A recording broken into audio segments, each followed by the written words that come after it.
নমস্কার, শ্রাবণীস কিচেন থেকে আমি শ্রাবণী তোমাদের সকলকে স্বাগত জানিয়ে আজকে নতুন রেসিপি শুরু করছি। আজকের রেসিপির নাম, আশা করি তোমরা সবাই খুব ভালো আছো বন্ধুরা, পরিবারের সকলকে নিয়ে খুব ভালো থেকো এই কামনাই করি। আর যারা আমাকে সাবস্ক্রাইব করে দেয় তো অসংখ্য ধন্যবাদ, অফুরন্ত ভালোবাসা জানাই। আর যারা এখনও সাবস্ক্রাইব করোনি প্লিজ সাবস্ক্রাইব করে আমার পাশে থেকেও আমার পরিবারের সদস্য হয়ে যেও। আর সকলকে পুরো ভিডিও দেখার অনুরোধ জানিয়ে আজকে রেসিপি শুরু করছি, চলে এসো। কনডেন্স মিল্ক আমি কীভাবে করি সেটাই তোমাদের সঙ্গে আজ আমি শেয়ার করছি। এরকম একটা বড় পাত্র নিয়ে নিচ্ছে আর নিয়ে নিচ্ছে হ্যান্ড হুইস্ক। এখানে নিয়েছি হাফ কাপ গুঁড়ো দুধ, আমি এখানে আমুলিয়া ইউজ করেছি। তার সঙ্গে নিয়ে নিয়েছি হাফ কাপ চিনি, আর এখানে দিচ্ছি 1/4 কাপ জল। যদি লাগে আর একটু দেবো আমি, এটা কিন্তু খুব পাতলা করবো না আমি এটা। হ্যাঁ, এটা আর একটু জল লাগবে।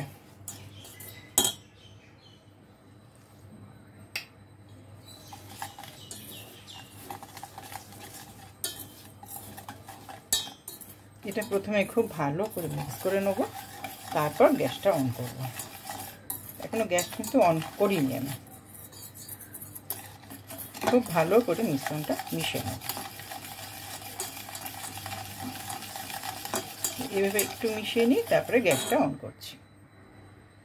গ্যাসটা এখন আমি অন করে দিয়েছি, খুব সিমে রেখেছি, হাইতে কিন্তু একদমই না, এটা কিন্তু সিমে রেখে করতে হবে, অনবরত নাড়তে হবে।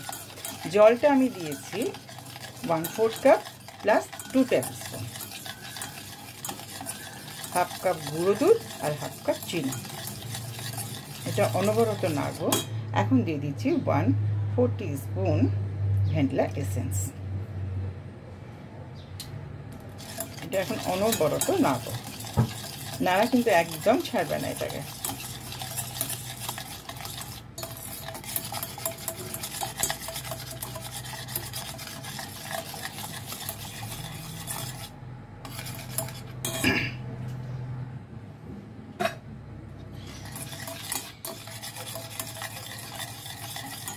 এটা একটু ফুটিয়ে নেবো, ফুটিয়ে নিয়ে নামিয়ে দেবো। এই সিমেই কিন্তু সমানে নাড়তে হবে। একটু ফুটুক, তারপর আবার তোমাদের দেখাচ্ছি এর কনসিস্টেন্সিটা কী হবে। আমি গ্যাস বন্ধ করে দিচ্ছি, খুব ভালোভাবে ফুটে এরকম ঘন হয়ে গেছে। দেখো, এরকম চামচে করে তুললেই বেড়ে যাবে। দেখো দেখো,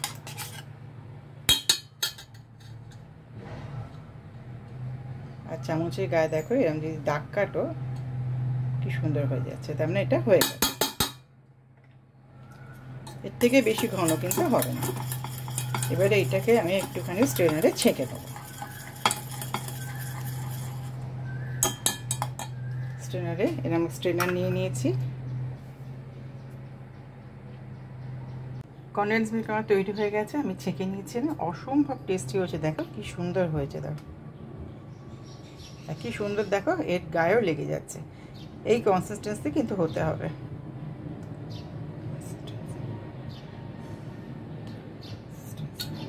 খুব সুন্দর হয়েছে, ভীষণ টেস্টি হয়েছে। তোমরা অবশ্যই করে আমাকে জানিও তোমাদের কেমন লাগবে। আর এই কনডেন্স মিল্কটা করলে অনেক কিছু খুব সুবিধা হবে, আইসক্রিম তৈরি করতে, পায়েস তৈরি করতে প্রচণ্ড টেস্টিও হয়ে যায় এই কনডেন্স মিল্ক দিয়ে যদি করা হয়। তাহলে আমাকে জানিও তোমাদের কেমন লাগলো। আর সব সময় আমার পাশে থেকো। তোমরা অনেকেই আছো আমার পাশে, কিন্তু আরও সবাই যদি আমার সঙ্গে থাকে তাহলে তো খুবই ভালো লাগবে তৈরি করতে আমার। হ্যাঁ, তাহলে জানিও কেমন লাগলো। আমার এই রেসিপিটা যদি ভালো লাগে তাহলে অবশ্যই আমার সঙ্গে থেকো এবং চ্যানেলটাকে সাবস্ক্রাইব করে রাখবে। আর পাশে থাকা বেল আইকনটা কিন্তু প্রেস করে দেবে। আর লাইক, শেয়ার, সাবস্ক্রাইব ও কমেন্টস করতে কিন্তু একদম ভুলবে না। যদি ভালো লাগে তো বন্ধুদের মধ্যেও শেয়ার করো, ফ্যামিলি মেম্বারদের সঙ্গেও শেয়ার করে রেখো। তাহলে আজ এখানেই শেষ করছি, আবার একটা পরের ভিডিও নিয়ে আসবো। তোমরা সবাই খুব ভালো থেকো। নমস্কার।